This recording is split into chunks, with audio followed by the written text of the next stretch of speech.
Tom Knific is a versatile bassist whose career spans jazz, classical, and contemporary music.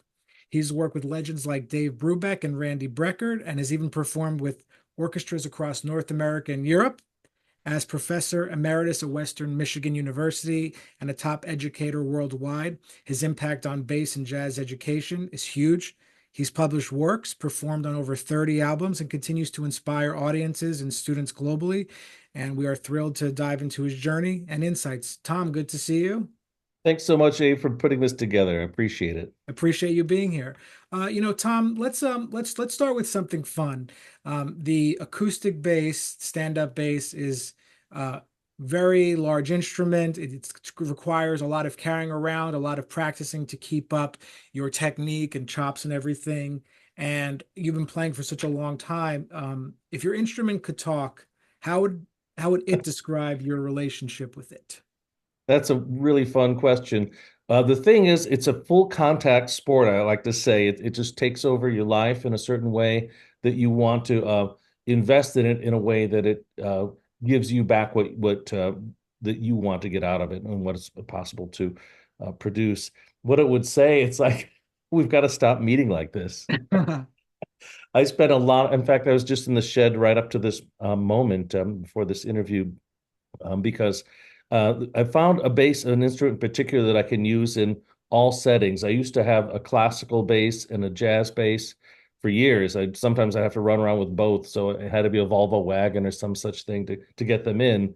But now I've got this one instrument that has a really interesting pedigree, and it's been the thing. So I've taken it on chamber music situations, chamber orchestra. I don't do a lot of full orchestra anymore, but certainly like just a ton of jazz outings. And I just got back Monday from my first, I guess it's new grass, bluegrass. I was calling the music prog grass Oh my because goodness. edgy stuff. I've never done that. And there's a dobro player and a fabulous mandolin player, Don Julin, whose quartet we were out with, and a great guitar player from Columbus, Ohio. So now this bass, which is 140 years old from the Czech Republic, is been it's experienced all these things, and it's obviously had a longer history and will have a longer history than myself. So it's probably also saying bring it on at this point, or what a party, because the just to start a new style at my point in my career was, I jumped into it, but it was even more fun than I anticipated. So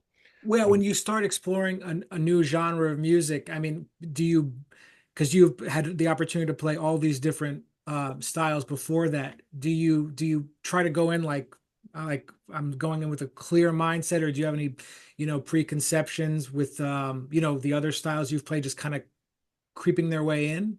Absolutely. This project in particular, the mandolin player wanted to get like a hybrid group or a group of new musicians together. He wanted to see where this can go. And he's had his eye on me. I guess he's known me for 40 years. He came to concerts that I played when I worked at Interlochen when he was, probably a teenager or maybe early 20s. And but we never really worked together until this tour.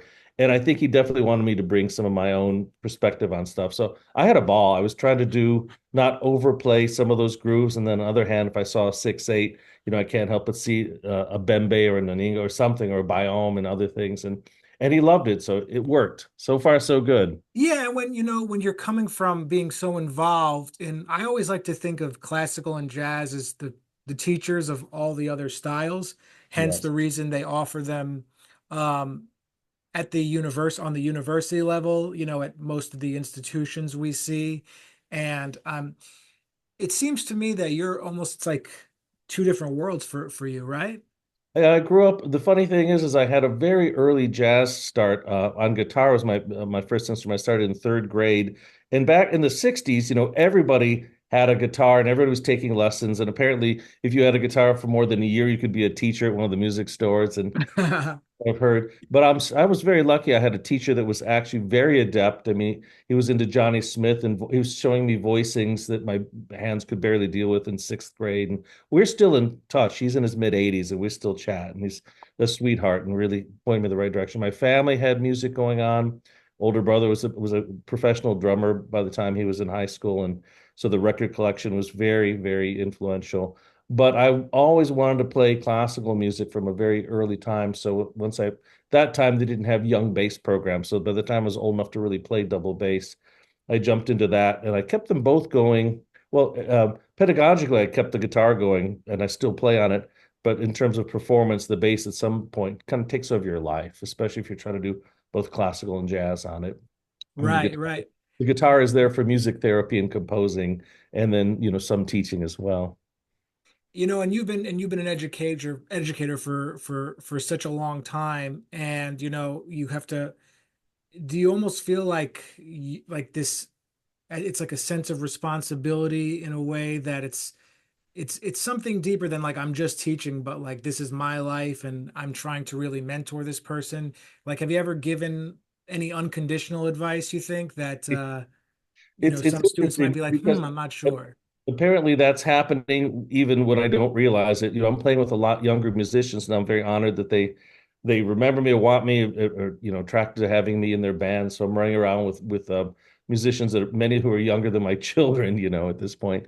And I find myself giving, life lessons and musical lessons in like a broader sense of things, not necessarily. And sometimes it's as simple as like, you should really try playing that there, or, how about this voicing? But more often it's like larger, issues of life and perspective and, ways of looking at things that seem to just, I can't seem to not do that, But and even the way you're talking about, that you work with musicians, who are younger than you, but you don't say that with any sort of contempt. oh no, Because I'm getting so much, yeah, I mean I'm that's the having mind, right? a whole nother, yeah, a whole, it's wonderful. I mean, I'm having a ball. Yeah, because some people, maybe they might feel that because they're a little older, they need to, sort of show them something, but you're aware that the music is still evolving and it's a breathing art form. Absolutely. And in some cases, I'm just trying to keep up, I mean, there's some fabulous, there's a violin player that I started working with recently, Grant Flick, who can easily go from, I don't know, Joe Venuti to Ornette Coleman in the same piece and bluegrass and everything in between. He's just a savant. And to solo after him on the double bass and he's ripping stuff off on the violin is, I mean, I think it's good to have those experiences throughout one's life. Yeah, no, absolutely. And you know, when you play with these musicians, it's when you play jazz, it has such deep roots, but it's still changing. Yeah, hopefully. Yeah, hopefully, right? What does it mean to you to create something new in this genre with so much history? Would it be maybe bringing in your classical training into it, like things that you've learned in the past, those techniques? Like, what would that mean? Absolutely. I'll pull out a bow in situations where most people might not have considered it, or, the music might not on the surface call for it. But in many cases, it's a great decision, and people hearing textures and sounds, and it's like bingo, really, really works. So certainly that. And then, in terms of, it's interesting because the jazz music requires the sense of form and harmony and things, and classical music requires a sense of like really thinking about phrases in different ways, where the direction of phrases, where in jazz, sometimes we're just trying to get, a bar or so many beats to line up. And in classical music, the larger structures require like a little bit greater sense of overview.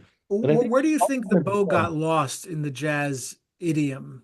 Because it's that's such a, we don't see it really too much these days. not too much. Well, for one reason, it's really hard. It keeps me really honest. I'll tell you what I'm working on for going on 2 months, and we're going to go into the studio. Finally, I'm going to have all my own so-called classical works recorded because most of them have been commissions. Some people have just put them up on YouTube on their own, and some people have actually recorded them very well. But I've never actually recorded any of those works, much less all of them. So I'm in the process of getting that together. It's a humbling experience. I can't work on it enough. Yeah, that's a So big document. Like you're like, that's documenting probably that the all big those. thing. But I will say this: I remember I got to be friends with John Patitucci met in the '90s, I think, when he was working with Danilo Perez. Got to have him at the house, and of course, evolved a relationship since then. But he stopped for a while. It reminds me a little bit of Sonny Rollins stopping and going to the Brooklyn Bridge. I think that was the bridge he played on. But John Patitucci stopped for a second to get his bow together. And I think, at a time where he didn't need to stop working because he was in demand. So I love that. I love to hear that, you know. And Rufus Reed, of course, studied with Warren Binfield at Northwestern University, and Dave Holland went to what was one of the great schools in London, Guildhall, I think. So, and those are Dave is one of my teachers, you know, and so those are the people that you know taught me a certain level of to try to aim for. At least, you know, you shouldn't go below this in accuracy. And Yeah, let's talk about Dave if that's okay, because I remember I saw him at the Village Vanguard with a great trio, and I think I might be wrong about this, but I think he brought a like a Zoom recorder on the stage with him to record his performance. But great. the way he walked to the stage was just he had such a young energy about him, and like he's still just as curious about this music as he Mhm. was when he was playing with, Jack DeJohnette and Miles Davis or something. Yeah. Is this a recent performance you went to? I mean, the This last is a couple. couple of years ago.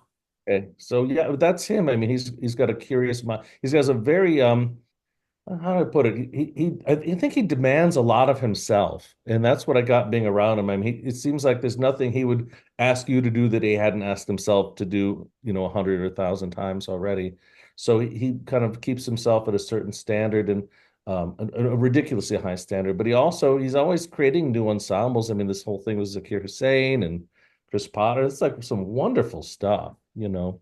So Yeah. yeah, obviously he's still seeking, you know. He's a legend. I mean, do you take a lot into your teaching lessons you had with him, or was there someone else who's kind of influenced your He teaching concept? He definitely gave me a lot in that way. My finishing school in classical music was a guy named Franco Petracchi, who I studied with in Italy at the Chigiana Academy in Siena, and he's the one that totally kicked my butt over like the goalpost. Is like, whoa! And all the lessons were in public, you know, on a stage with a pianist, so like a master class set up at all of them. So I mean, you really get prepared, and we've had a relationship since. I've gotten to do projects with him present him at one of the bass conferences here, and he was maybe the first guy to really get me to understand, you know, what you should expect of yourself, and a path, more importantly, a pathway of how to get there, you know, because it's really easy to browbeat or to, you know, demand, but it's a whole nother thing to give somebody a methodology or a technique or a pathway to potentially achieve that, and he Yeah, did that. and I'm also kind of curious too because when we grow as musicians, we have to unlearn things. Oh, And, um, I it's something we don't may not necessarily realize when we're practicing hours and hours a day. yeah. What do you find yourself refining in recent years or kind of trying to unlearn? Yeah, well, I started off with a brilliant, wonderful teacher, but they weren't technically orientated on the bass. It was more conceptual, which filled my heart and mind with all kinds of you know, great thoughts and imaginings about music and visions of it and stuff. But it, you know, physically, it was almost, because you were kind of left on your own. It was almost damaging on that instrument because the bass can be a cruel mistress, you know, and you could get hit with people walking around school with you know, the braces on. It's like, I don't want to be that person. So early on, I realized that I had to look out for myself, and that's how I ended up going to Italy and getting some other teachers along the way um, that seemed to really, I could see how they're better students, how they functioned. So Yeah, and that was a big unlearning learning period in my 20s. the physical component too. I mean, I actually, I'm a guitarist. I had neck surgery about 3 years ago just because Oh my, oh my my. posture was just I played with the worst posture for like 20 something years with my head down like this, and it really did some serious nerve damage. I'm so But sorry. yeah, but I feel I'm feeling much better now. How do do you find, do you still have to do like different stretches and stuff to Absolutely, because I mean, again, this instrument is it's unforgiving.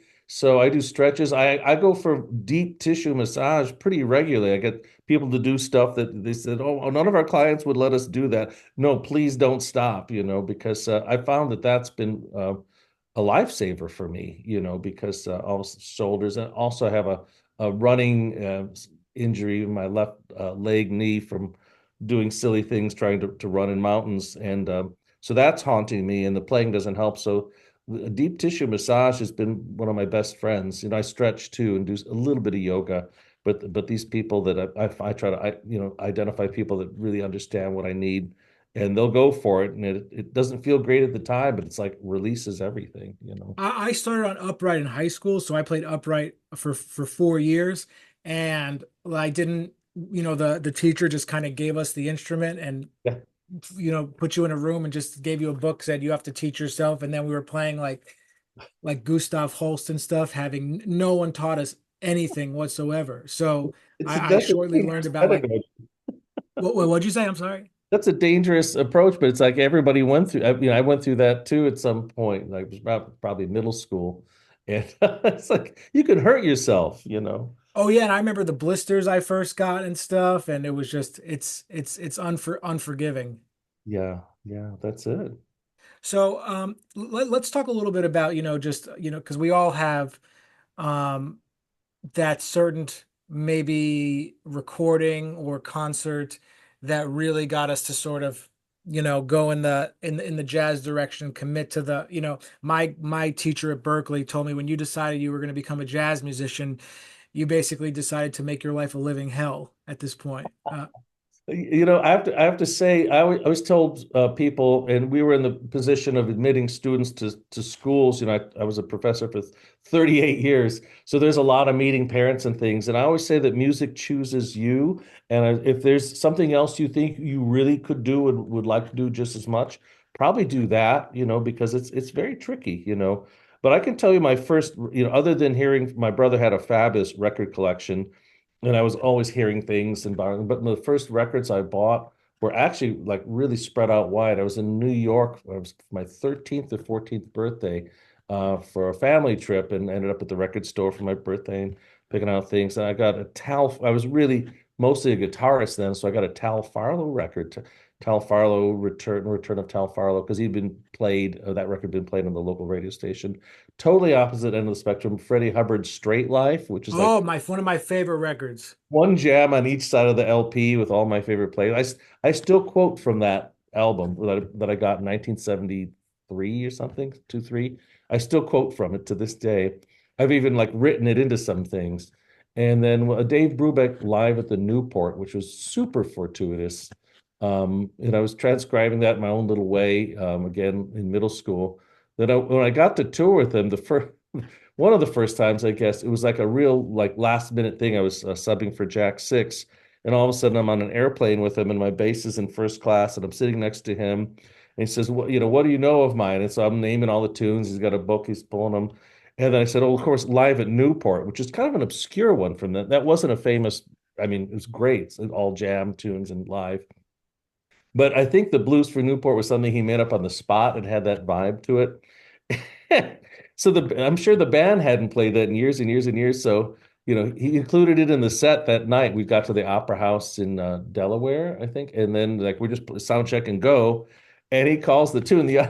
And I actually, I've listened to it since I was 13, 14. So I nailed it. And the ending is kind of weird and tight. And I nailed that. And the whole band turned around and looked at me. Yeah, but does that like kind of feel in those moments it must feel surreal, like you're like almost looking at yourself like Like you're an looking at Atari your machine. Yeah, it was totally surrealistic. It was like that was one of the most magical moments of my life. I will also say in that same concert, I guess we could figure out what year was Miles had just passed, and that Dave had written In Your Own Sweet Way for him. And so in the middle of the concert, and you imagine I'm sitting in the crook of this 9 foot Steinway piano. He just played In Your Own Sweet Way as a dedication to Miles' solo, and I'm just sitting with my head almost in the piano, and it was. I still get the tingle. I'm getting the tingles right now. It's just just talking about it, right? absolutely. Yeah, that's that it's music is just they say it's the universal language. The You other thing know, I love, some people say it's at this point in time the only way to time travel. yeah, exactly. I like that. Well, when music is the universal language, and was that you think talking about that concert with Dave is like a moment where you felt, that truth come alive based No, on looking back at absolutely. your.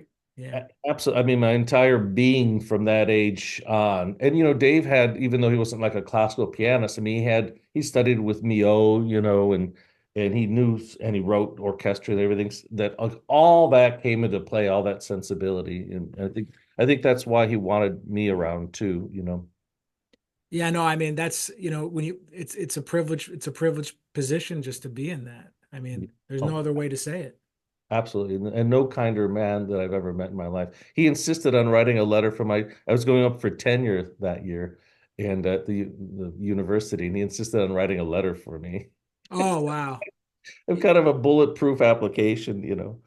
So So, let me ask you about, so it's just when we play, we have to, there's just moments where the music, it's, where if let's say we're just talking about a, straight ahead jazz context, when we're yeah, talking, the music either feels okay, it was good, or it was like at that other level where yeah. everyone's just kind of in the zone. And I always try to like figure this out with musicians, like, is it just that everyone's just on the same mindset, or is it like just there's like a level of silence underneath the music, or like, what do you think it is?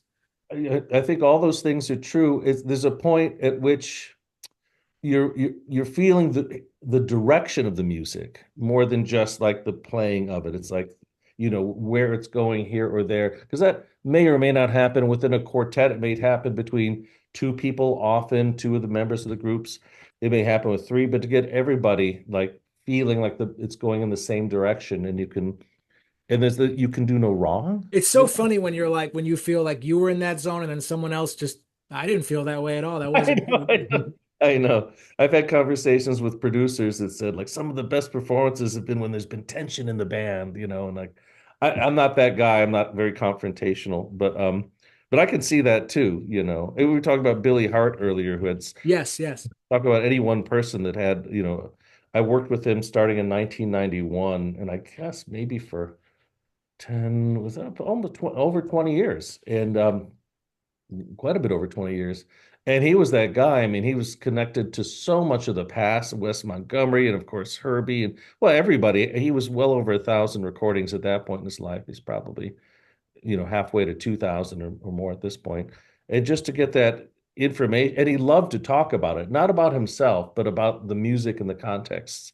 And he would bring in every time we'd get together, he'd bring in the last group's book he had, whether it was George Mraz or Chris Potter. So I've got this whole collection of all these guys' books. I don't know if they know that, but Yeah, and it's so when I've been talking to some drummers recently, and it's like he is usually the first person that they mention, and I certainly won't forget the first time I ever, got to hear him play. yeah, yeah. And this is great. Tom, before we wrap up, I just want to ask you one more thing. When you're gotten a chance to work with these great artists, and you had this position at the university and contributing to the jazz education world, it's got to feel like you've had a lot of success. But these days some people view success as I have X amount of followers, or I played at this place, or I played this place.